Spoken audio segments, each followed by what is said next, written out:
할렐루야. 오늘 영감의 찬양 정말 감사합니다. 어제 제가 저녁에 첫날에 시편 150편의 핵심 주제가 시편 23편이라고 여러분들에게 말씀드렸습니다. 잊어버리셨습니까? 잊어버리는 것도 은사입니다. 그래야 설교자가 또 반복해도 여러분들이 모르니까. 시편 23편의 150편의 주제인데 22편은 뭐라고 그랬죠? 갈보리산의 노래라고 그렇게 말했습니다. 그리고 24편은 뭐라고 그랬습니까? 부활산의 노래. 시편 22편은 과거에 되어진 일입니다. 예수 그리스도께서 우리를 위해서 십자가에 죽으셨던 사실을 시편 기자가 이미 예표했던 것입니다.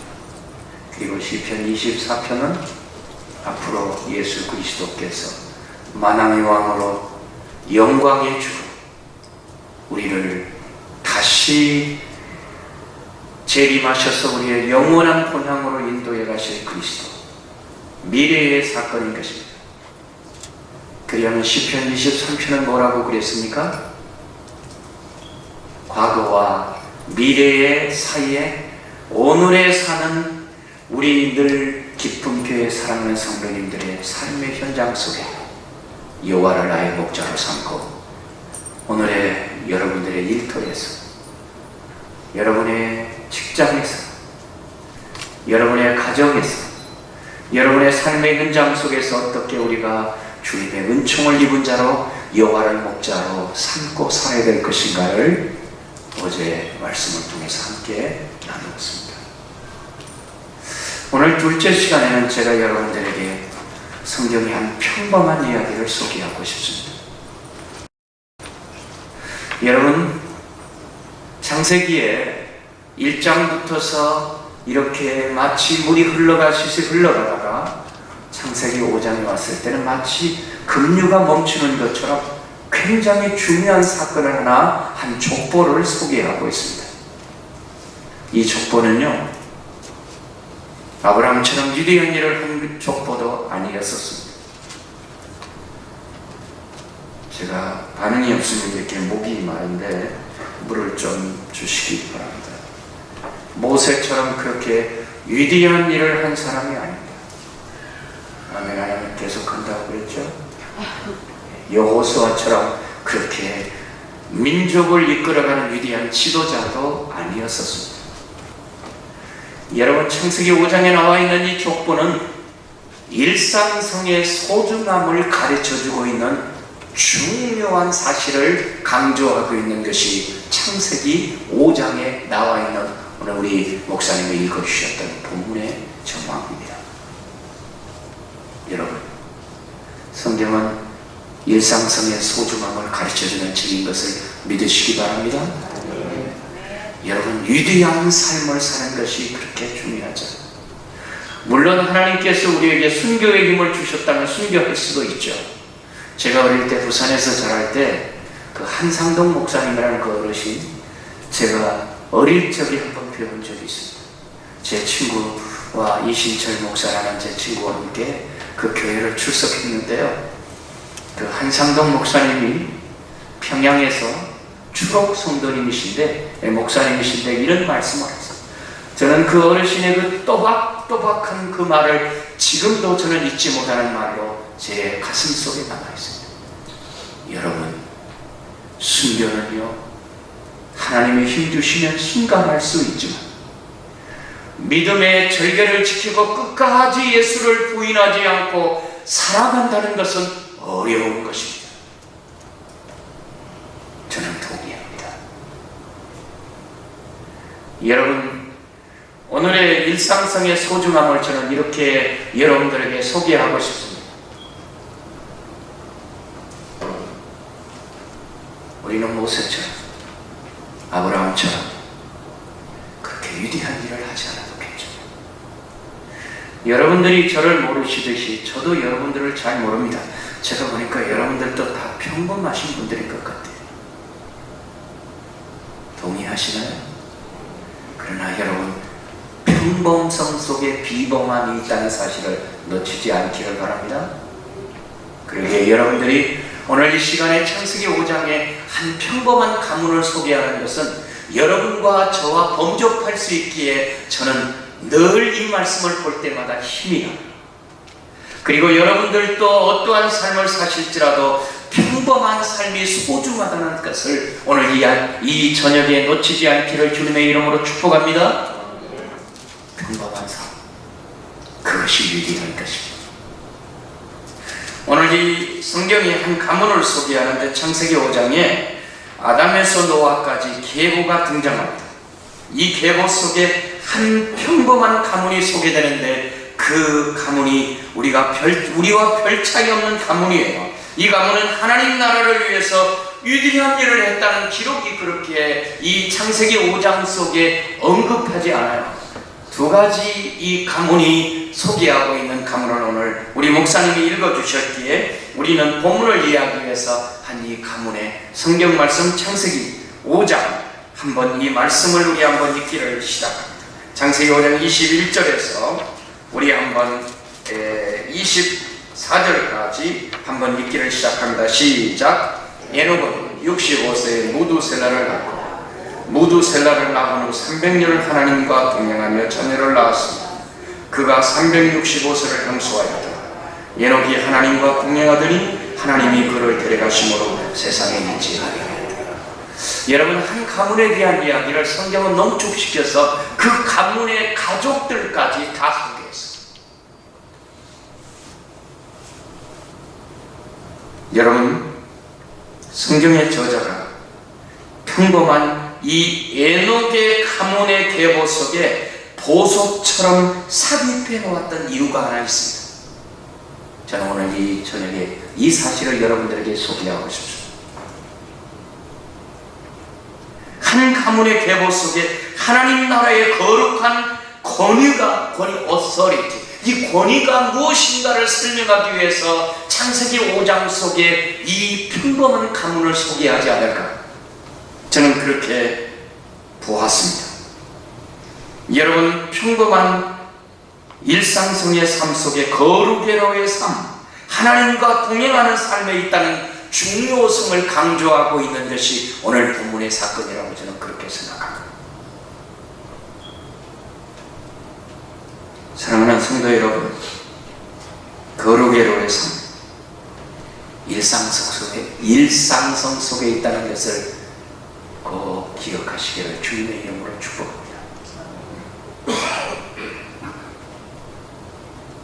그리스도인의 일상성 속에 위대함을 우리는 배워야 됩니다. 매일매일의 일상성 속에 비범함을 배워야 합니다. 하나님 나라의 역사는 평범한 사람들을 통해서 비범한 삶을 가르쳐주고 있는 것이 성경의 말씀이라는 사실도 놓치지 않기를 바랍니다. 오늘 이 시간에 저는 두 가지 관점에서 여러분들에게 이 본문을 소개하고 싶어요. 첫째, 하나님과 동행입니다. 두 번째는 자녀를 낳았다는 것입니다. 얼마나 평범한 이야기입니까? 여러분, 우리도 근접할 수 있는 게 아닙니까? 오늘 이 시간에 이 두 가지 본문 속에서 저는 하나님과 동행하는 삶, 얼마나 소중한가 하는 것을 이 본문 속에서 여러분들에게 함께 생각해 보고 싶습니다. 자, 첫 번째 우리 한번 하나님과 동행이라는 22절의 말씀, 상반절의 말씀을 한번 다 같이 우리 한번 보십시다. 한번 읽어보실까요? 시작. 무두셀라를 낳은 후 300년을 하나님과 동행하라. 이 동행이라는 말이 우리나라 말의 성경은 중국말을 차용했기 때문에 번역을 한 가지 동자, 움직일 힘자입니다. 이게 동행입니다. work with가 한국 사람들이 영어할 때 가장 잘못한 게 R 발음, work가 work with가 하나님과 보조를 잘 맞추는 것입니다. 이 원래의 의미가 동행이라는 말이 원문의 의미는 보조를 잘 맞춘다는 것입니다. 이 한국 남성들은 군대 이야기하면 다 신이 납니다. 저도 26사단 75연대 통신병으로 근무를 했습니다. 저희 집은 다 장교 출신들입니다. 제 아들도 해군의 통역 장교였고요. 제 사위는 또 미군 해군 장교고요. 제 동생은 군목 장교였고요. 군목도 장교는 장교니까 저만 병입니다. 그래서 저희 집에서 일할 때 아빠는 병들은 좀 빠지세요. 그래요. 그래서 이마, 병장이 4대 장성 중에 하나야. 병장, 준장, 소장, 중장, 대장 그렇게 말하는 거야. 별로 반응이 없으시군요. 그런데 여러분, 하나님과 동행한다는 것은, 보조를 잘 맞춘다는 것은 군대에서 쓰는 군사 용어입니다. 혹시 우리 제 친구 김영인 목사에게 물어보겠습니다. 우리 김영인 목사 방위했어? 해군 갔다 왔지. 해군 갔다 왔죠. 네, 군인은 해군입니다. 저희 집은 다 해군 가족이에요. 제 사위가 네이벌 아카데미 해군사관학교로 나왔어요. 좀 알아주시기 바랍니다. 그런데 제 사위놈이 원래 해군 전투 비행사, 비행기 조종사를 하다가 이 페일 당했어요. 여러분, 해군사관학교 270명 중에 3%만 전투 조종사가 된다. 여러분, 미국의 그 공군사관학교의 파일로트들은 해군 전투기 조종사들이 볼 때는 아무것도 아니래요. 걔네들은 가가지고 폭탄만 던지고 온답니다. 진짜 전투기 조종사들은 해군에 있대요. 그래서 미군은 해군 안에 육군이 있고요. 해군 안에 육군이 있고, 해군 안에 해군이 있고, 해군 안에 육군이 있고, 해군 안에 공군이 있대요. 제 이야기가 아니고 제 사위가 그렇게 말하더라고요. 그래서 미국의 해군이 가장 힘이 셉니다. 그런데 제가 이 75연대 통신병으로 있을 때요, 한 가지 중요한 사실을 배웠습니다. 여러분, 군대에 갔다 오신 분들은 제시훈련을 합니다. 제시훈련할 때 훈련소에서, 논산훈련소에서 훈련받을 때 가장 중요한 것 중에 하나는, 제시훈련은 좌양 앞으로 갈 때 우양 앞으로 가고, 우양 앞으로 갈 때 좌양 앞으로 가면 그걸 고문관이라고 말합니다. 네. 이건 안 되는 겁니다. 저는 우리 그리스도인의 영적인 삶 가운데 성령께서 우리에게, 주가 말씀하시면 내가 나가리라. 주님 말씀하시면 내가 멈춰서리라. 나의 가고 서는 곳 주의 뜻에 있으니 오 주님 나를 이끄소서. 사랑하는 성도 여러분, 우리는 주가 말씀하시면 가야 되는 것입니다. 주님이 멈추라 하면 우리는 멈추는 것입니다. 저는 장로교회 목사로 제가 신학을 공부한 가운데 칼빈은 그렇게 말했습니다. 성경, 주님이 말씀하시면 가고 주님이 멈추라 하면 멈추는 것이다. 할렐루야. 여러분의 삶 가운데 주님이 말씀하시면 우리는 나아가는 것입니다. 주님이 멈추라 하면 이 밤에 우리는 멈추는 것입니다. 우리는 우리의 나아가고 멈추는 것은 주의 전능한 손에 있는 것을 믿으시기 바랍니다. 우리의 삶 속에 날마다 주님과 동행한다는 것은 보조를 잘 맞춘다는 뜻입니다. 저는 군대의 훈련소에서 이 보조를 잘 맞춘다는 게 얼마나 중요한가. 여러분들의 신앙생활에 있어서 날마다 주님과 잘 보조를 맞추는 것이 무엇입니까? 저는 제가 저희 교단 선교 훈련원에서 훈련 원장을 했습니다. 제가 훈련생들에게 가장 중요한 것을 강조하는 것에 기본기에 충실하라고 그렇게 훈련생들에게 가르쳤습니다. 여러분, 신앙생활의 기본이 무엇입니까? 너무 어려운 질문입니까? 신앙생활의 기본이 뭐예요? 기도생활 아닙니까? 여러분, 신앙생활의 기본이 무엇입니까? 하루에 말씀을 여러분들 몇 장씩 읽으세요. 여러분 신앙생활의 기본이 무엇입니까? 성령 충만한 삶을 살아내는 거 아닙니까? 너무나 쉽기 때문에 여러분들이 대답을 안 하고 계십니까? 제가 종교계획 유적지를 우리 GMS 선교사 저희 교단 선교부 시니어들과 어느 날 한번 이렇게 돌았습니다. 마르틴 루터가 1517년에 비텔베르크에서 종교계획을 했을 때 97개 조항의 그 이야기 가운데 하나가 저는 잊을 수가 없어요. 여러분 마르틴 루터가 하루에 3시간씩 기도한 거 알고 계세요?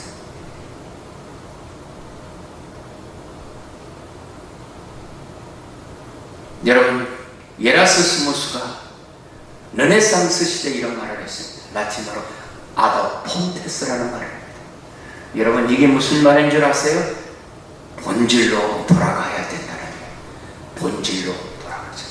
원천으로 돌아가자. 아더 폰테스. 이 정도는 좀 한마디 해두시기 바랍니다. 옆에 분들에게 한번 인사하세요. 아더 폰테스. 예, 이 정도로 돼야 격이 있지 않습니까? 여러분 기초로 돌아가시기 바랍니다. 본질로 돌아가시기 바랍니다. 우리 늘 기쁨 교회 여러분들은 말씀으로 돌아가시기 바랍니다. 우리의 본질인 기도로 돌아가십시오. 저는 훈련생들에게 말씀과 기도 생활에 충실하지 않는 사람, 저는 선교사들이 오래 농론하는 사람을 못 봤습니다. 저는 선교지에 있으면서 하루에 아침에 보통 오늘도 식차가 있어서 2시 반에 일어났습니다. 성경을 제가 평소에 읽는 17장 중에 14장을 읽고 오늘은 좀 더 읽었습니다. 별로 감동이 없으시군요. 그리고 말씀을 묵상하며 1시간 반을 무릎을 꿇고 기도하며 하나님 오늘 이 저녁에 우리 늘 기쁨 교회의 말씀을 전하는데 이 말씀이 살아있는 말씀이 되게 하기를 기도합니다. 그리고 이 말씀이 능력이 되기를 기도합니다. 그리고 이 말씀을 듣는 무리들이 하나님의 말씀을 듣고 벌쩍 일어나기를 주님의 이름으로 축복합니다. 왜냐하면 기본기에 충실한 사람들은 어디에 가서나 말씀 앞에 넙죽 엎드리는 것입니다. 오늘 이 저녁에 여러분들이 정말 아더폰테스 본질로 돌아갈 수 있기를 바랍니다. 우리 늘 푸른 교회가 날마다 하나님의 기초에 충실할 수 있는 여러분들이 되기를 주님의 이름으로 축복합니다. 이것은 바로 보조를 잘 맞추는 것입니다. 오늘 이 저녁에 하나님과 동행하는 잠깐 에녹이 65세에 무두셀라를 낳았다는데 한번 여러분 강조점을 한번 두고 싶습니다. 여러분 65세 제가 올해 만 70세입니다. 옛날 나이가 아닙니다. 우리 권사님들 잘 들어주세요. 제가 어릴 때 촌에서 제 시골 교회가 고신계통의 교회, 호남지방에서 고신교회는 굉장히 드문 현상입니다. 그런데 제가 어릴 때 저희 어머니가 그 부흥사경회라고 그랬어요. 어릴 때 제가 기억해요. 그러니까 부흥회가 아니에요. 말씀사자 사경이에요. 말씀을 나누는 시간이에요. 저는 참 이 말이 너무 어릴 때 저에게는 힘든 시간이었어요. 왜냐하면 보통 그분들이 설교를 2시간만씩 했어요. 여러분 고시는 원래 설교가 깁니다. 그래도 어린아이도 꼼짝하지 않고 저희 어머니 6남매 앞에 제일 앞에 세워놓고 옷도 그때는 그 할 때 제일 좋은 옷을 입혔어요. 저는 고역이었어요. 그런데 그날 저희 어머니가 평소에는 가만히 계시는데 이 예배 시간에 떠들고 이러면 집에서 그때는 엄청 맞았습니다. 그런데 제가 지금도 그 부흥사경의 목사님 설교를 하나도 기억이 안 나요. 근데 예화는 기억이 납니다. 그래서 예화는 잘 들어줘야 됩니다. 이분이 자기가 태어난 이력서를 이야기하는데 어떻게 자기가 목사가 되었느냐면 자기 어머니가 자기를 늦동이에 놨대요. 궁금하세요? 우리 권사님들? 어느 날 자기 어머니가 시골 촌에서 그 부흥사경회를 하는데 부흥사 목사님이 이 본문을 가지고 하면서 이 예록은 65세에 무두셀라를 낳았다고 오늘 이 밤에 하나님께서 태문을 여시면 능력의 하나님이 이 역사하실 거라고 그렇게 했대요. 그런데 자기 형수가 아이를 못 낳았대. 그래 자기 어머니가 날마다 우리 자부 이 애를 낳게 해달라고 기도했대요.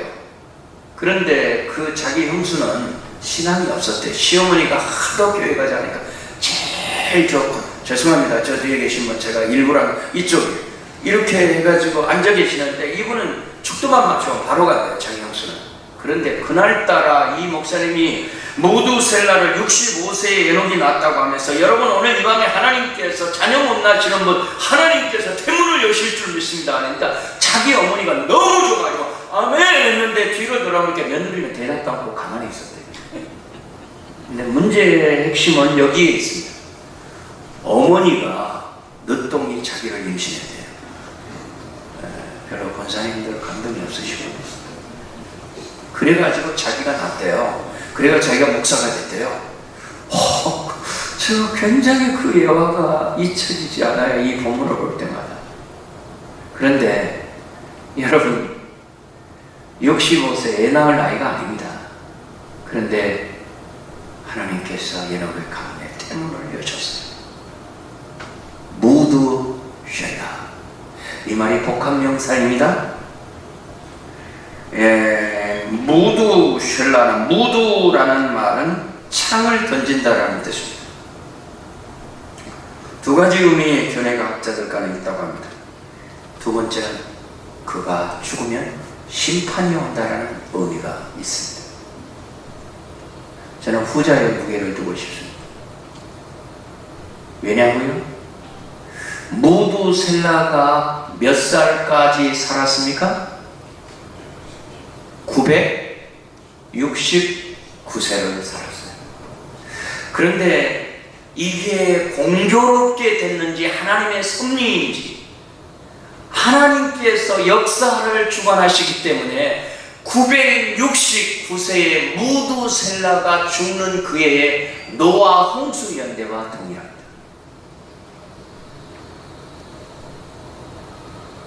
사랑하는 성도 여러분, 에녹이 65세의 무두셀라를 낳기 전의 삶에 대해서 성경은 언급이 없습니다. 또 언급이 없으면 남의 사생활에 알려고 하지도 마세요. 그런데 65세의 무두셀라를 낳고 난 다음에 그의 삶의 변화에 전환점이 있었던 것 같습니다. 사랑하는 성도 여러분, 어느 날 에녹이 이렇게 살아서는 안 된다. 내가 65세의 무두셀라를 낳고 난 다음에 내가 이전의 삶에 대해서는 성경에 언급이 없지만 성경이 언급이 없으면 우리는 별로 우리의 관심이 없다고 말하지만 저는 어느 날 이 말씀을 묵상하며 에녹이 이렇게 살아계신 하나님 앞에서 이렇게 기도를 했을는지도 몰라요. 내가 이렇게 살아서는 안 되지. 무두셀라 그가 죽으면 인류의 심판이 온다. 사랑하는 이 밤에 성도 여러분 한 분 한 분들에게 제가 정중하게 부탁을 드립니다. 그리고 한번 여러분들이 따라서 해보십니다. 하나님, 제가 이렇게 살고 싶지 않습니다.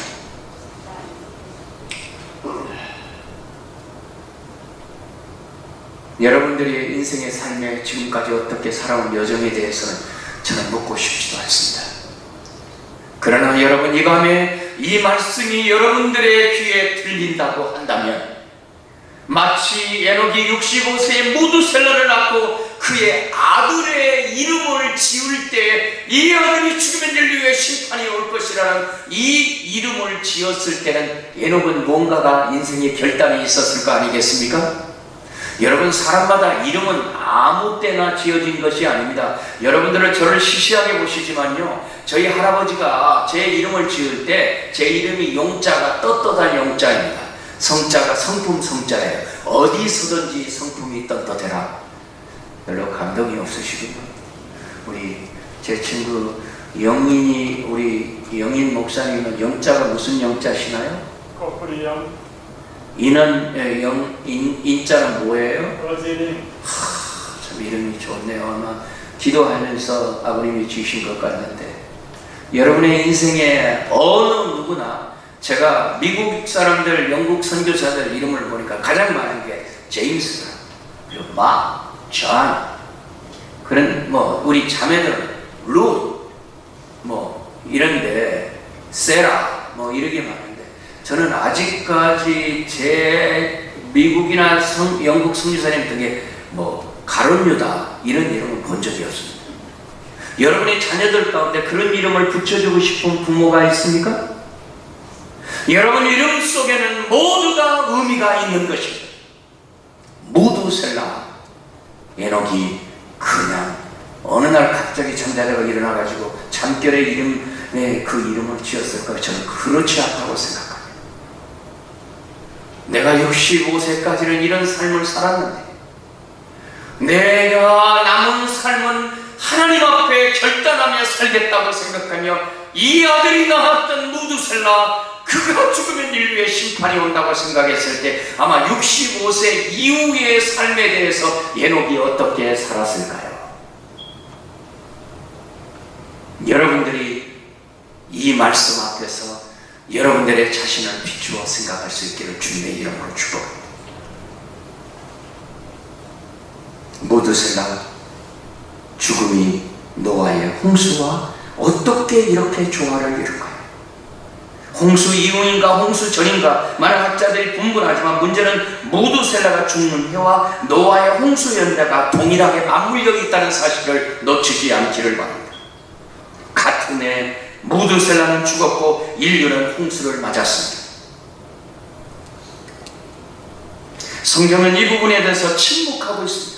왜 무두셀라가 죽는 해가 노아의 홍수 연대와 같은가? 무두셀라의 죽음과 노아의 홍수가 어떤 관계가 있는가? 성경은 침묵하고 있습니다. 그러나 우리는 에녹은 무두셀라가 죽으면 홍수의 심판이 올 거라는 것을 아마 알았을는지도 몰라요. 아들의 이름대로라면 인류의 심판이 그대로 이루어지고 있을 것을 그는 믿었을 것입니다.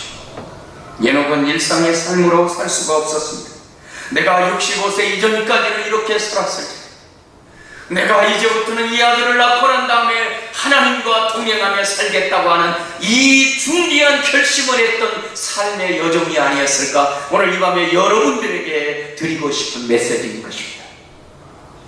여러분들이 뉴욕의 아메리카 드림으로 오셨나요? 얼마나 힘든 시간을 보내셨어요. 그리고 여러분들이 정말 이 험한 엄지에서 여러분의 삶의 여정을 여기까지 사셨다고 한다면, 오늘 이 밤에 이 말씀이 여러분의 귀에 한 분 한 분들에게 들려주기를 주님의 이름으로 축복합니다. 내가 이렇게 살았으면 안 되지. 내가 이렇게 살았으면 안 되지. 하나님이 나를 부르셨던, 나를 만드시 네가 하나님, 나를 부르시니가 하나님, 나를 보내시기도 하나님, 나의 나된 곳은 다 하나님 은혜라. 다 같이 나의 달려갈 길 다하도록, 나의 마지막 오후 다하도록, 나로 그 십자가 품게 하시니, 나의 나된 것을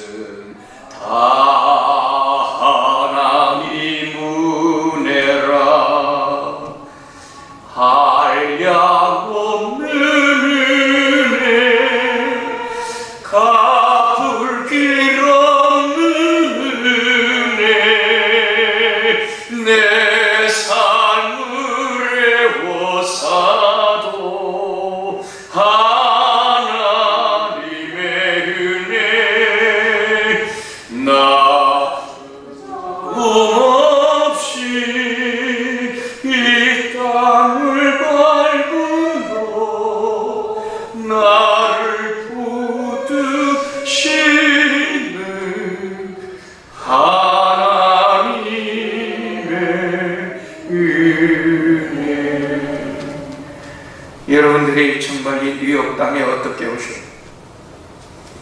여러분들이 이곳에 하나님이 부르셔서 오셨다고 합니다.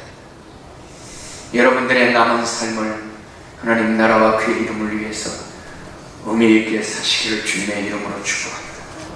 Never too late. 결코 늦지 않았습니다. 65세에 무드셀러를 왔던 여러분의 삶을 보며 여러분들이 다시 한번 하나님과 동행하기를 주님의 이름으로 축복합니다. 하나님과 동행하는 삶. 주가 가라면 가고 주가 멈추라 하면 멈추고.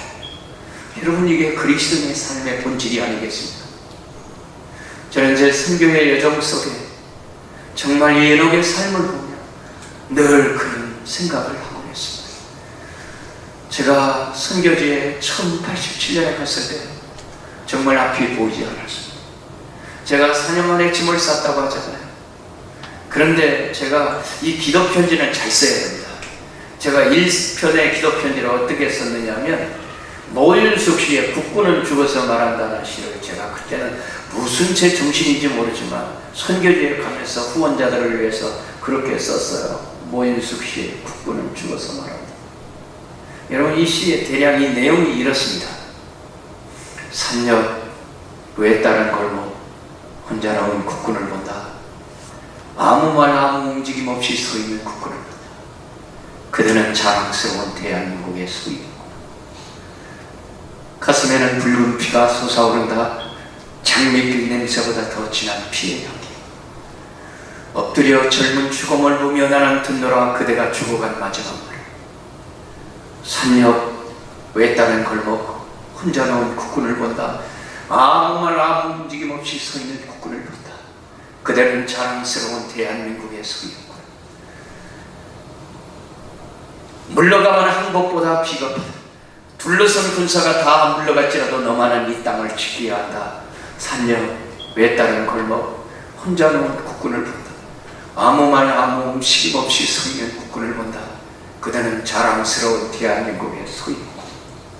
제가 이 시기 가운데 가장 줄을 그어놨던 그게 뭐냐면, 물러가면 항복보다 비겁하다. 둘러선 군사가 다 물러갈지라도 너만은 이 땅을 지켜야 한다. 그래서 선교 편지는 잘 써야 됩니다. 제가 그래서 그 편지를 보고 짐을 쌌다가 다시 풀었어요. 그리고 난 다음에 하나님, 제가 선교사로 계속 할게요. 그게 제 선교의 지난 37년을 달려갈 수 있었던 하나님의 능력이었습니다. 주님과 동행할 수 있었던 힘이었습니다. 이것이 저희 선교의 동력이었습니다. 사랑하는 성도 여러분, 혹시 이 밤에 여러분들이 정말 힘든 시간을 터널을 지나고 계시나요? 주님이 여러분의 손을 잡으실 것입니다.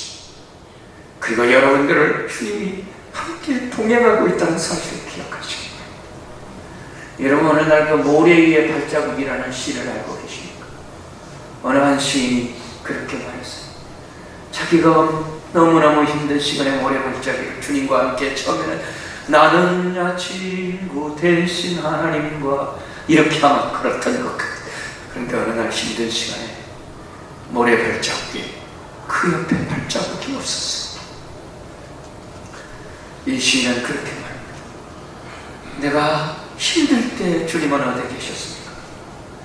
여러분, 주님은 그때 내가 힘들 때 너를 업고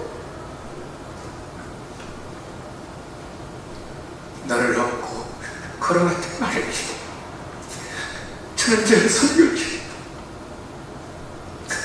제가 힘들고 어려운 하나님께서 저를 두려워하고 그 하나님을 지켜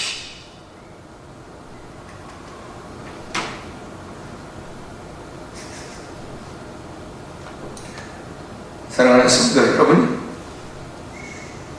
신앙생활은 하나님과 동행하는 것입니다. 신앙생활은 주님이 여러분과 손을 잡고 함께 가는 시간이 즐거운 시간이 아니고 여러분들이 고통하고 있습니다. 여러분들을 주님이 골고다 할 것입니다. 여러분을 통해 얻고 가시는 그 하나님을 신뢰하시기를 주님의 이름으로 축복합니다. 주님과 동행하는 삶, 이게 이 놀라운 사실.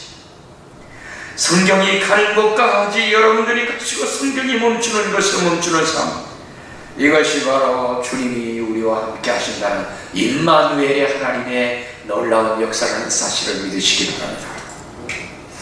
제가 어제 저희 어머니 이야기를 했지만 저희 어머니는 지금 하늘나라에 가셨습니다. 어머니가 마지막 돌아가시기 전에 제 여동생이 부산에서 모시고 있을 때, 제가 선교지에 있을 때 제 동생이 연락이 왔어요. 오빠, 어머니가 이제 얼마 사실 수 없을 것 같다.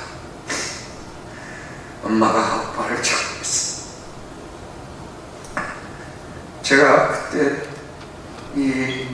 우리 현지 교회 지도력 세미나를 하고 있었습니다. 도저히 빠져나갈 수 없었습니다. 그래서 제가 하나님 앞에 기도했어요. 어머니, 하루만 연장을 해주실까요? 제 동생이 카톡이 왔어요. 오빠, 어머니 어제 저녁에 눈을 감으셨어.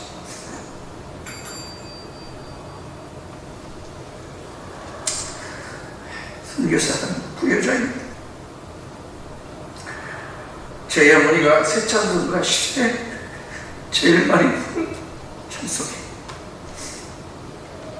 주와 같이 길 가는 것 즐거운 일 아닌가. 우리 주님 걸어가신 발자취를 걷겠네. 한 걸음 한 걸음 주 예수와 함께 날마다 날마다 우리 걸어가리. 사절 옛날 선지의 같이 옛날 선지의 같이 우리들도 천국에 들려올라갈 때까지 주와 같이 걷겠네. 난 걸음 한 걸음 주 예수와 함께 날마다 날마다 우리는 걷게. 여러분, 요세푸스라는 유대의 고대사를 썼던 요세푸스가 에녹의 죽을 당시에 아담만 사망하고 그의 선조들은 생존하고 있었다고 그렇게 기록합니다. 놀라운 고집입니다. 에녹의 승천은 에녹 죽을 당시 아담만 사망하고 그 이후의 선조들은 생존하고 있었다는 사실을 놓치지 않기를 다 보았어요. 성경에 죽음을 보지 않고 올라간 사람이 두 사람이 있습니다. 누구입니까? 에녹과 엘리야였어요. 여러분, 아브라함이 생존했다는, 살아서 승천했다는 기록이 없습니다. 별로 놀라시지도 않군요. 모세가 살아서 승천한 거 아닙니다.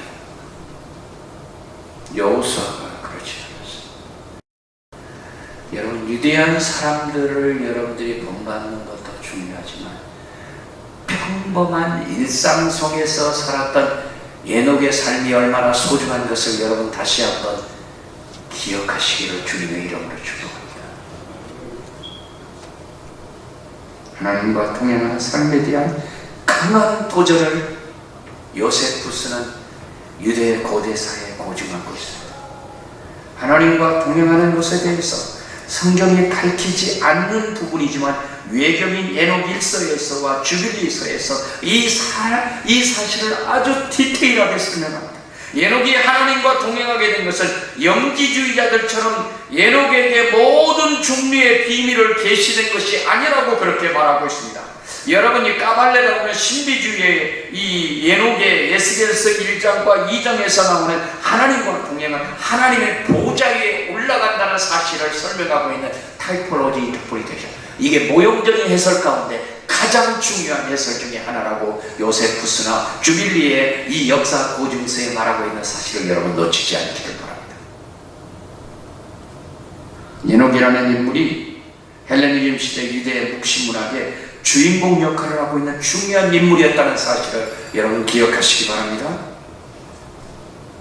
성경은 일상성의 삶의 중요함을 가르치고 있습니다. 오늘 이 저녁에 여러분과 저는 평범한 선교사입니다. 아마 여러분들도 제가 한 분 한 분 보니까 별로 그렇게 위대한 사람들이 없으신 것 같아요. 그럼에도 불구하고 여러분 일상 속의 소중함이 놀라운 하나님 나라의 비밀을 소유하고 있다는 사실을 놓치지 않기를 바랍니다. 주님과 동행하는 사실. 여러분, 어제 성령 충만함으로 오늘을 살아가는 사람은 넘어집니다. 성령 충만은 항상 현재입니다. 성경에 면면이 흐르고 있는 일관성 있는 하나님의 사람들의 특징이 무엇인 줄 아세요? 날마다 하나님과 동행하며 사는 사람들이었습니다. 종교의 액자 말틴 루터가 그거 바쁜 시간에 1시간씩 기도했다고 그랬잖아요. 여러분, 저는 종교의 액자 말틴 루터가 참 위대한 일을 했다고 생각하지만 100년 전에 제가 프라 그 존 후스라는 사람의 기념교회를 가본 적이 있어요. 저는 프라하의 그 100년 전에 존 후스가 여러분 종교계에게 새벽별이라고 말합니다.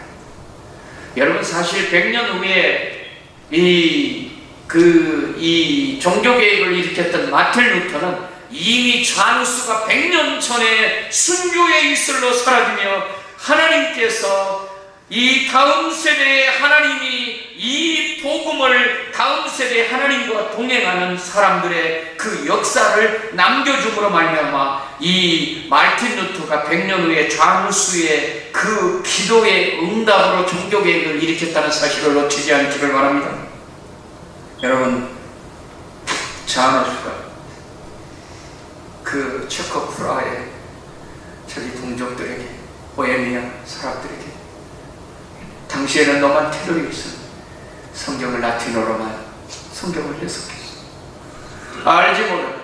여러분, 저는 히브리어도 잘 못합니다만, 여러분 제가 히브리어로 설교했을 때 여러분 여기 알아듣을 분 누가 있어요? 제 친구 김영희 목사는 알아듣지, 아무나 못 알아듣고.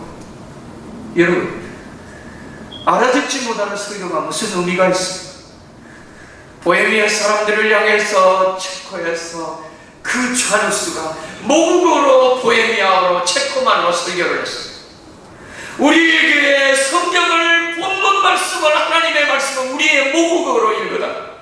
저는 성경 말씀을 번역하는 성경 번역 선교사들의 위대함이 여기 있다고 생각합니다. 여러분, 하나님의 말씀은 아무리 여러분들이 영어에 탁월하게 영어를 할지라도 하나님의 말씀은 모국어로 들으셔야 됩니다. 여러분, 여기에 미국교회 나가시는 거 그렇게 부러워하지 마세요. 우리 목사님이 설교하는 설교를 들으시고 모국어로 여러분들이 하나님의 말씀을 들을 때 이 말씀이 여러분의 가슴에 울리시기를 주님의 이름으로 축복합니다. 여러분, 말씀은 모국어로 듣는 것입니다. 당시에 체코 보헤미아 출신인 후스가 1369년에서 1415년 동안 15년 정도의 영국의 위클리프와 이렇게 오버랩이 겹칩니다. 위클리프의 사상이 보헤미아에게 전달됐습니다. 보헤미아는 엔공주가 이 왕실과 결혼함으로써 영국과 교류하게 되었고, 프라하의 제롬이라는 사람의 학자가 영국교회의 수도와 엄청난 일을 하고 있을 때에 체코의 이 대학 교수였던 감독이 이 존 후스가 그때 엄청난 충격적인 것은 바로 모국어로 설교를 한 것입니다. 아마 이 로마 교황청이 알려지게 됐으면 이게 사형감입니다. 그런데 결국 체코의 이 캐톨릭의 부패를 극에 달았을 때 성직자들이 타락했을 뿐만 아니고 성직 매매가 일반화되었을 때 좌누스는 강단에서 피를 토하는 심정으로 말씀을 전했습니다. 당시에 이 일들이 로마 교황청의 눈에 가시처럼 보였습니다. 이 좌누스를 없앨 명목이 없었어요. 그때 후스의 사상이 위클립과 비슷하다는 것을 후스의 제목으로 갖고 당시에 제가 살고 있는 콘스탄티노플 이스탄불에서 종교회의를 열어서 후스를 사형시키라고 한 것입니다.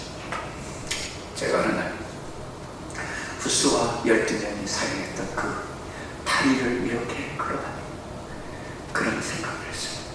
후스가 그 목에 달린 그 잘려진 12사람의 순교자들의 목에 함께 걸려가며 후스는 그날 아침에 이런 기도를 했답니다.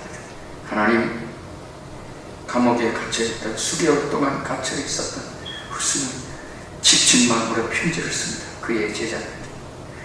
나는 이제 3개월 후 정도가 되면 천국에 갈 것 같습니다. 마치 욥이 어려움을 당할 때 나의 전능자가 살아계시기 하는 꿈을 꾸었습니다. 후스가 기독교 100년 후인 1517년에 마르틴 루터가 종교개혁에 등장합니다. 순교자의 피는 교회의 씨앗이라고 뜻하라고 말했습니다. 여러분 기억하시나요? 순교자의 씨는 교회의 씨앗이라는 유명한 터트리안의 말이 바로 이 좌우스의 기도의 제목이었습니다. 전능자가 나의 그늘에 계십니다. 여러분이 아무리 힘들고 어려운 미국 이민 생활을 하시지만 전능자가 여러분의 그늘이 되신다는 사실을 믿으시기 바랍니다. 여러분의 어떤 어려움과 고난이 있을지라도 실망하지 않고 믿음으로 나아가시기를 주님의 이름으로 축복합니다. 하나님 나라의 위대한 사람들은 평범하게 오늘을 충실하게 주님과 동행하며 살아갔다는 사실을 믿으시기 바랍니다. 두 번째는 자녀를 낳았습니다. 우리 한번 22절의 하반절의 말씀을 읽어보십시오. 자녀를 낳았습니다. 여러분, 자녀 낳은 게 대단한 거 아니죠? 근데 여러분, 자녀를 많이 낳으셔야 됩니다. 여러분, 이 본문의 말씀이 제가 자녀를 낳았다는 말을 터키말의 성경으로 한번 여러분들에게 이해를 못하시지만 한번 읽어보겠습니다. 괜찮겠습니까? 타누는 열른다. 유리엘의 오울라렙의 크스나라 도우둘라라 이렇게 말했습니다. 다 이해하셨죠? 네. 제가 여기에 강조하는 중요한 문법이 하나 있습니다. 에렉 아락이라는 말입니다. 여기에 보니까 타누라는 말이 하나님입니다. 요리라는 말이 길이에요. 타누는 열룰라라는 하나님의 길을 가는데 유르에렉이라는 말이 동사 원형이 유르맥입니다. 유르맥이라는 말은 걷는 것입니다. 그런데 유르에렉 하면 하나님과 길을 같이 가면서 자녀를 낳았다. 크슬라르는 딸이고 올룰라르는 아들입니다. 아들과 딸을 낳았다는 뜻입니다. 자, 이 본문의 해석이 이해가 되셨습니까? 무슨 말일까요? 자녀를 그냥 낳은 것이 아니고요. 하나님과 길을 같이 가면서 이 하나님과 동행하면서 이 요리라는 말이 길입니다. 하나님과 동행하면서 자녀를 낳았습니다. 할렐루야. 여러분의 자녀들을 어떻게 낳는다고요? 자기 기분 내키게 나는 거 아닙니다. 우리는 자녀들을 하나님과 우리의 자녀들을 선물로 받았습니다. 그리고 여러분들이 정말 하나님과 기도하면서 자녀를 낳았던 이 자녀들을 어떻게 길러야 될 것인가를 이 에녹의 가문을 통해서 우리에게 보여주고 있는 놀라운 진리가 여기에 숨겨져 있다는 사실을 놓치지 않기를 바랍니다. 유리에렉이라는 말의 뜻은 무엇 하면서, 그러니까 영어 성경에는 not only but also입니다. 하나님과 동행하면서 또 그 다음에 but also가 되는 거예요. 자녀를, 아들, 딸들을 낳았다는 거예요. 놀라운 진리가 여기에 포함되어 있습니다. 평범한 본문인 것 같지만 에녹이 하나님과 동행을 몇 년을 했다고 성경은 기록하고 있습니까? 10년이에요? 50년입니까? 성경에 보세요. 저를 보지 말고. 몇 년이라고요? 예? 300년을 하나님과 동행했어요. 저는 그날 이 본문을 보면서 정말 제 가슴이 멍했습니다. 우리의 인생에 남은 삶이 여러분들이 얼마인지 모르지만 에녹이 무드셀라를 낳고 300년을 하나님과 동행했던 삶의 저이, 이 여정이 여러분의 삶이 되기를 주님의 이름으로 축복합니다. 우리는 우리의 삶에 하나님과 동행하지만 여러분의 자녀 세대도 하나님과 동행하기를 축복합니다. 여러분의 손주 세대도 아멘 안 하면 계속 할 거예요. 여러분의 증조 손자들에게도 이 신앙의 유산들을 계속해서 여러분들의 신앙이 여러분의 자녀들에게 유산이 물려가기를 바랍니다. 제가 저희 어머니 이야기를 하지 않을 수 없어요. 저희 어머니는 평생에 새벽 기도를 하고 사셨어요. 제가 선교지에서 어려울 때마다 어머니의 기도를 생각하면 눈물이 나요. 제가 방황하고 있을 때 대학 때 데모하고 어머니가 그랬을 때 제 하숙방에 찾아와서 방을 정리해놓고 하루 종일 기다려 촌에서 모짜리 그 모내기 시절 있는 농번기에 얼마나 바쁩니까? 편지를 하나 써놓고 갔어요. 내 아들 영성아, 도대체 네가 왜 어떻게 된 일이야? 네 방에 보니까 이렇게 제가 부끄러운가 그랬더니 소주병이 너무 많았어요.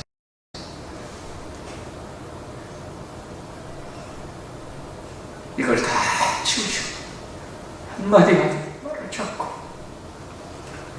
촌으로 돌아가시고 제가 그 편지를 믿음의 자녀들 결코 걸씨가는 법이 없다는 사실을 저는 확실하게 눈물의 어머니의 기도는 자녀들을 변화시킨다. 저를 보시면 합니다. 제가 얼마나 뺀질뺀질하게 생겼습니까? 잘 모르시는군요. 그러니까 이리 피고 저리 피고 차돌차돌 그러면 저 같은 사람을 붙드셔 선교사를 만드셨지. 그렇다면 여러분의 삶은 저보다는 낫죠.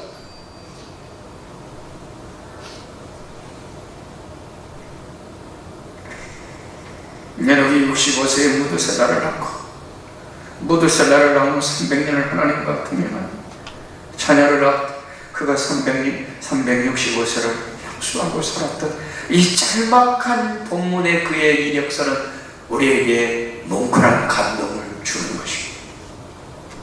에녹이 하나님과 동행하더니 하나님이 그를 대하심을 세상에 잊지 않았어요. 그런데 여러분, 제가 오늘 이 본문 속에 또 하나의 중대한 사실을 하나 설명하고 마치겠습니다.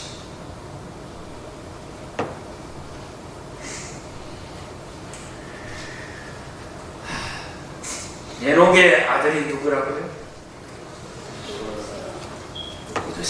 무드셀라의 아들이 누구라고요? 라멕이. 라멕의 아들이 누구라고요? 예, 이제 정신을 차리셨군요. 노아입니다. 그런데 노아의 증조 할아버지가 누구입니까? 네? 아니 족보를 보세요.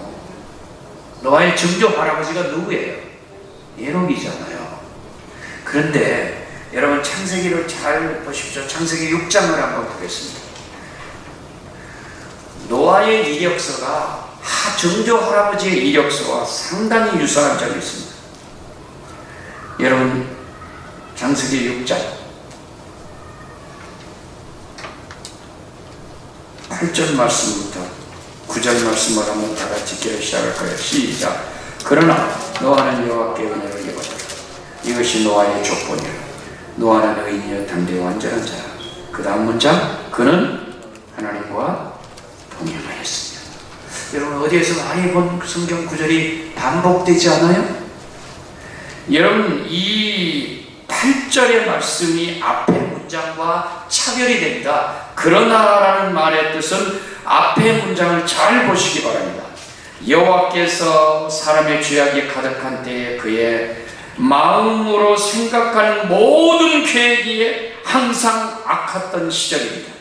땅 위에 사람들을 지으셨음을 하나님이 한탄하시고 그 마음에 정하시고 이르시되 내가 창조한 사람들을 내 지면에서 쓸어버리되 사람으로부터 가축과 기는 것과 공중의 새까지 그리하리니 이는 내가 그것을 지었음을 한탄하셨습니다. 그러나 노아는 세상과 구별된 삶을 살았다는 것입니다. 할렐루야.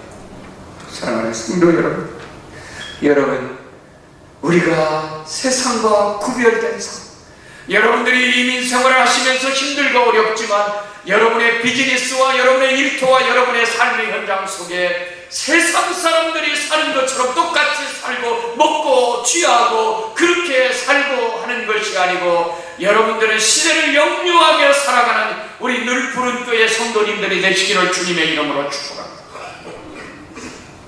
그렇습니다. 이것이 바로 에녹의 가문의 일관성 있는 특징입니다. 우리가 우리 때만 예수 열심히 믿고 여러분들이 뉴욕에서 편안하게 사시고 천국 가시는 거 그거 좋은 거 아닙니다. 여러분의 자녀가 아직도 신앙생활을 기모 있게 못하신다 하면 여러분들이 저희 어머니처럼 새벽에 이 강단에서 아들을 위해서 기도하시기 바랍니다. 제가 이 가까운 목사님 이야기를 했습니다. 저는 그분을 잘 모릅니다. 그런데 그분이 터키에 와서 자기 간증을 하는데 뉴욕 프로미스의 김남순 목사님의 가족사입니다. 제가 너무 가족사를 디테일하게 얘기하면 한 가지만 이분은 딸도 아들한테 아들이 10년 전에 감옥에 갔습니다. 목사 아들이. 저는 죄명에 대해서는 이야기하지 않고 16년 형을 받았습니다. 혹시 목사님 그런 신문에 뉴욕타임에 나오는 거 알고 계세요? 김남수 목사님 아들이. 김남수 목사님은 사모님하고 이렇게 기도했다. 하나님, 제가 이제 목회를 정리해야 될 것 같습니다. 아들도 하나 제대로 제가 잘 교육하지 못하는 목사. 무슨 목사입니까? 그래서 감옥을 여기에서 3시간 되는 거리인데 주일 예배를 마치고 저녁에 밤 새벽 1시까지 그 감옥 앞에까지 가서 아들을 면회했다. 그리고 새벽 5시 반이 되는 교회 와서 새벽에 새우잠을 자고 새벽 기도도 하고 지내고 몇 년을 했다고요? 3년을 했다. 근데 16년의 형을 받았던 형이 3년 만에 나왔어요. 제가 디테일 이야기를 다 못하고요. 일하면서 저한테 이런 이야기를 해요. 아버지와 아들이 3년 동안에 그 유리벽을 앞에 놓고 자, 오늘 어떻게 지냈니? 그 아들이 아빠 괜찮아요. 제가 요즘에 성경을 읽고 있어요. 그런데 이 아들이 3년째 성경을 창세기부터 마지막까지 다 끝나는 날 16년 형이 3년으로 줄어들었어요. 그리고 나왔습니다. 변호사 16명이 이 아이는 16년 전에 나오면은 자기가 변호사 옷을 벗을 때까지 싸우겠다고 그랬대요. 그 가해자였던 사람이. 그래서 뉴욕타임즈에 큰 사건으로 보내서 법정에 갔다가 그 사람 유대인 변호사가 7명 썼대요. 이 사람이 엄청 부자예요. 그런데 그 아들의 죄명이 벗겨졌어요. 나중에 알고 보니까 사실이 아닌 게 규명이 됐어요. 할렐루야. 그래서 3년형을 받았던 것에 대해서 검사가 사과를 했답니다. 억울한 죄를 졌으니까, 억울한 감옥에 갔었으니까. 그러면서 저한테 그런 이야기를 해요. 나는 3년 기간이 내 아들과 가장 행복한 시간입니다. 지금 그 아들이 그 사립학교 그 교회 안에 프라이빗 스쿨의 교장입니다. 여러분 혹시 여러분의 가정에 혹시 이런 기도의 제목이 있다면 never too late, 결코 늦지 않습니다. 저도 돌아왔고요. 제 주위에 정말 망나니 같은 친구로 돌아갔던 친구로 제가 알고 있습니다. 하나님께서 못 고치실 병이 없는 것처럼 하나님이 여러분의 자녀들이나 여러분의 주위의 기도 제목에 응답 못하실 일이 없습니다. 믿으시기 바랍니다. 하나님은 전능자십니다. 그러나 노아는 여호와께 은혜를 입었습니다. 노아의 사적은 이러하니라. 노아는 의인이여 당대에 완전한 자라. 그가 하나님과 노아가 어디에서 그 탕류가 흐르는 역사 속에 낮에는 땡볕이 그렇게 질 때 노아가 방주를 짓고 있을 때 주위 사람들이 뭐라고, 저 사람 저 정신없구만, 지금 어떤 이런 땡볕이 나고 있는데 무슨 방주는 방주야. 참 정신없는 사람이구만. 세상 사람들의 비소와 손가락질과 이렇게 했을 때에 노아는 하나님의 은혜를 입은 사람으로 노아의 이력서는 이러하니라. 노아는 당대의 의인이요 당대의 완전한 자라. 그가 하나님과 동행하였습니다. 그의 정조 할아버지의 신앙의 유산을 받았다는 사실을 놓치지 않기를 바랍니다. 에녹의 자손들은 평범하지만 일상성의 소중함으로 살았습니다. 믿음의 조상들은 신앙의 유산을 지키며 비범하게 사는 것입니다. 에녹, 무드셀라, 라멕, 노아, 이 증손자, 증할아버지의 이 신앙을 이어받았던 것입니다. 그가 하나님과 동행했다는 것은 에녹만 동행한 것이 아니고 무드셀라만 동행한 것이 아니고 라멕만 동행한 것이 아니고 이 에녹도 그의 후손들도 하나님과 동행했다는 사실을 놓치지 않기를 바랍니다. 역사에 지륵같이 거물었던 시절에 사무엘을 하나님이 부르셨습니다. 아이 사무엘이 엘리 앞에서 여호와의 섬길 때 여호와께서 말씀이 희귀했습니다. 이상이 흔히 보이지 비전이 보이지 않았던 지륵같이 어두웠던 시절을 사무엘상 3장 1절에서 9절에 설명하고 있지 않습니까? 그런데 여러분 보세요. 이 어두웠던 지륵같이 거물었던 시절에 하나님이 사무엘을 부르십니다. 사무엘아, 사무엘아.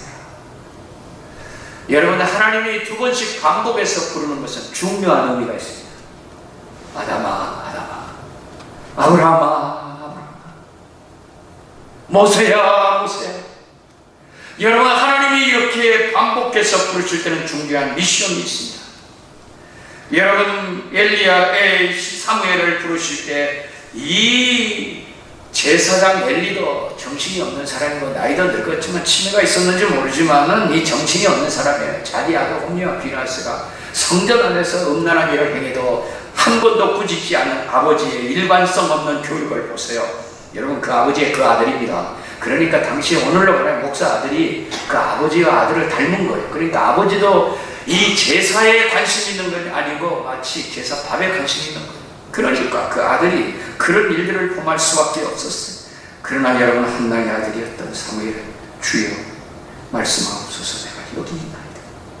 세 번째는 주여 내가 듣겠나이다. 여러분, 순종이라는 말의 의미가 무엇인 줄 압니까? obedience라는 말에 드는 잘 리스닝하는 것입니다. 여러분의 자녀들이 정말 순종하는 자녀들로 만들려고 하면 여러분이 어릴 때부터 잘 듣도록 리스닝하도록 가르쳐 주세요. 하나님의 말씀을 잘 들을 수 있도록. 여러분, 잘 듣지 않는 아이들은 행동이 불순합니다. 보세요. 여러분, 어린아이 때 잘 너 아빠가 말할 때 잘 리스닝해라. 그 교육입니다. 그리고 잘 들어야 돼요. 듣는다는 말이 오베이하는 것, 잘 순종한다는 말입니다. 사랑하는 성도 여러분, 제가 이 한 예화만 이야기하고 말씀을 정리하고 싶습니다. 아브라함 링컨의 예화를 알고 계시나요? 아버지와 아들과 대화를 했습니다. 어느 날 아버지가 고상하게 아들을 교육한다고, 이마, 너는 요즘에 뭐가 그렇게 불만이 많니? 에이브라함 링컨은 말이야, 네 나이 때 저 철도공사에 가가지고 이 땡볕에서 철도공사에서 일하면서 공부해가지고 에이브라함 링컨이 대통령이 된 거야. 너는 도대체 뭐 하는 놈이야? 하니까 아들이 고개를 푹 숙이고 있다가 뭐라 할 때, 아빠, 예, 에이브라함 링컨은요, 아빠 나이에 대통령이 됐대요. 너무 많이 들으셔서 식상해서 묻지도 않으시는데, 여러분, 교육은 일관성이 있어야 됩니다. 자녀들은 부모 앞에 앞모습에서 절대 영향력 받지 않습니다. 제가 이거는 확실합니다. 여러분의 뒷모습에 영향을 받습니다. 여러분 아이들에게 기도하라 이렇게 말하지 말고 여러분이 기도해보세요.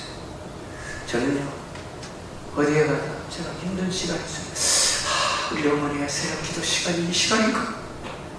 시간을 맞춰볼 때가 있어요. 틀림없이 저희 어머니는 특별한 일이 없으면 교회에서 그 시간에, 새벽 시간에 무릎 꿇고 기도하시는 시간. 여러분, 이런 아들이 어머니의 기도를 느끼고 있다고 체감하지 않겠습니까? 동의하시나요? 여러분들이 정말 이 새벽을 가르며, 우리들 푸른 교회의 새벽을 가르며 여러분들이 기도하면 여러분의 뒷모습 속에서 여러분의 자녀들은 영향력을 당연히 받을 것입니다. 말씀을 정리합니다. 히브리서 11장의 말씀 속에 오늘 우리는 제가 신약의 히브리서 11장 믿음장 속에 예녹을 설명하고 있는 이 본문 속에서 말씀을 정리하고 있습니다. 우리 한번 히브리서 11장 5절의 말씀을 우리 한번 다 같이 읽기를 시작합니다. 히브리서 11장 5절입니다. 시작. 믿음으로 여러분 죽음을 보지 않고 옮겨왔습니다. 하나님이 저를 옮기시고 다시 보이지 아니하니 저는 옮기우기 전에 하나님을 기쁘시게 하는 자라는 증거를 받았느니라. 여러분, 히브리서 11장 우리가 알고 있는 믿음장. 저는 제가 히브리서 이야기하면 할 말이 많아요. 히브리서 저자가 누구입니까? 아무도 몰라요. 여러분, 히브리서 저자는 모르지만 제가 바나바의 가능성이 많다고 말합니다. 제가 내일 주일에 바나바 설교를 하기 때문에 한번 참고를 들으세요. 이 히브리서를 익명이라고 그렇게 썼습니다. unknown이라는 말을 쓰지 않고요. 라틴어에 anonymous라는 말이 익명입니다. 그러니까 이거는 히브리서는 누가 썼는지 모르지만 여러분 이름을 알고 있는 사람이 밝히지 않았어요. 저는 바나바의 가능성이 많다고 생각해요. 누가 썼느냐가 중요합니까? 본문의 의미가 중요하지, 미리니. 그런데 여러분, 히브리서 11장에 놀라운 사실은 믿음의 선진들에 대해서 믿음으로 쭉 하는데, 히브리서 11장 5절의 말씀을 보면 예록에 대한 이야기를 히브리서 기자가 아주 인상 깊게 기록하고 있다는 사실을 놓치지 않기를 바랍니다. 그거는 옮기우기 전입니다. 옮기우기 전에 다시 보이지 아니하고, 저는 옮기우기 전에 뭐라고 말했습니까? 하나님을 기쁘시게 하는 증거를 받았다고 기록하고 있습니다. 사랑하는 우리 늘 기쁘게 성도 여러분, 여러분의 삶의 목적이 하나 있다면 하나님 기쁘시게 하는 삶을 사시기를 주님의 이름으로 축복합니다. 우리 사람의 캐티키즘의 우리 하이델베르크 그 웨스트민스터 컨페션의 사람의 제일 되는 목적이 뭐예요? 하나님을 영화롭게 하고 영원토록 그를 즐겁게 해드리고 기쁘시게 하는 삶을 사는 것이 사람의 제일 되는 목적인 것을 믿으시기 바랍니다. 우리는 정말 우리 인생의 삶에 하나님께 초점을 맞추는 가장 중요한 것은 하나님 기쁘시게 하는 일, 그게 무엇일까요? 저는 순교라고 합니다. 영원 구원이라고 생각합니다. 여러분, 이 일에 여러분들의 물질과 시간과 기도와 이 모든 것을 투자하고 아끼지 않아요. 제가 선교사기 때문에 그런 거 아닙니다. 소중한 일에 투자하신 거예요. 여러분들이 이 사실을 기억하신다면 히브리서 11장 5절의 말씀에 믿음으로 에녹은 죽음을 보지 않았습니다. 옮기기 전에 이미 하나님이 저를 이 죽기 전에 하나님이 천국으로 올려보냈습니다. 여러분, 에녹이 무슨 위대한 일을 했다고 성경에 아브라함처럼 모세처럼 엘리야처럼 그런 능력을 행했다는 기록이 성경에 아무데도 없어요. 단지 그는 65세에 애 낳고 그렇게 하나님과 동행하며 자녀 낳고 살았어요. 그게 전부예요. 그런데 창세기 5장 속에 이런 놀라운 사실들을 우리가 생각할 때 여러분 다시 한번 일상적인 소중함을 깨달으시고, 우리는 모세처럼 여호수아처럼 아브라함처럼 이렇게 위대한 일을 하지 못할지라고 여러분 절대 실망하지 마시고, 일상성 속에 날마다 주님과 동행하며 여러분들의 신앙의 삶이 여러분의 자성대에 계속 전수되어 하나님 기뻐하시는 가문이 되시기를 주님의 이름으로 축복합니다. 축복합니다. 기도하십시다. 우리 한번 이 시간에 이렇게 기도했으면 좋겠어요. 우리 한번 간주하실 때 죽을 에녹 옛날 선지에 한 절만 4절만 한번 부르고, 하나님 우리도 에녹처럼 우리는 성경이 위대한 사람들의 걸음은 우리는 범접할 수 없으니까, 그러나 에녹은 따라갈 수 있잖아요. 아멘. 에녹은 우리와 별로 차이가 없어요. 그렇기 때문에 우리는 그를 따라갈 수 있지 않나요? 우리 한번 사제를 부르시는 우리 한번 조용하게 기도하고, 우리 목사님 기도 마무리해 주시고 마쳤으면 좋겠습니다.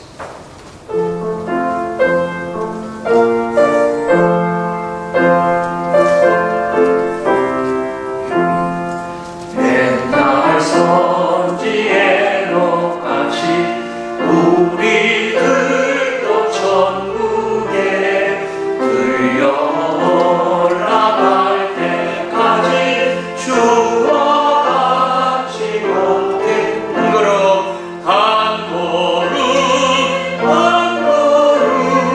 주 예수와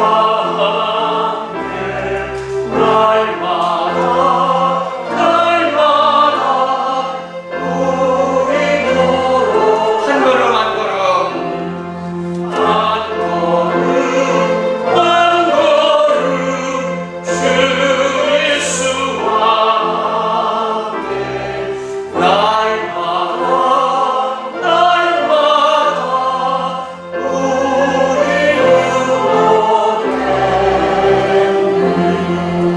시간에 목사님 나오실 때까지 여러분 기도했으면 좋겠습니다. 하나님, 에녹의 삶이 저의 삶이 되고 싶습니다.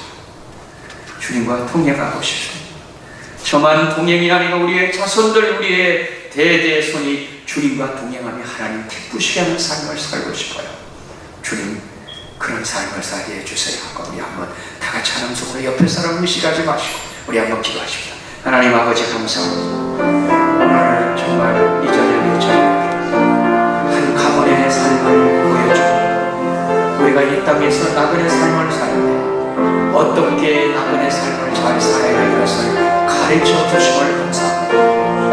하나님, 그렇습니다. 우리는 모세처럼 아브라함처럼 엘리야처럼 그렇게 위대한 삶을 살지는 못할지라도 평범한 에녹의 삶이 우리에게 큰 격려가 되고 위로가 됩니다. 하나님, 제가 남은 삶이 얼마인지 모르지만 하나님과 동행하고 우리의 삶을 보고 내 자녀들도 주님과 동행하는 삶이 바로 그거예요. 이런 삶을 살 수 있는 하나님, 우리의 마음을 붙잡아 주시고 심지가 견고한 자에게 평강의 평강으로 인도하시는 하나님을 바라고, 오늘도 우리가 이 하나님과 동행하는 삶을 잘 살아낼 수 있도록 우리를 주의 말씀에 정중하게 붙잡아 주시옵소서. 오늘 이 시간에 참으로 저희들이 드리는 귀한 물질, 헌물, 하나님 아버지 우리의 헌신에 곁들여 드린 귀한 물질, 세계 선도를 향하여 영원히 후련하는 귀하게 쓰임받을 수 있도록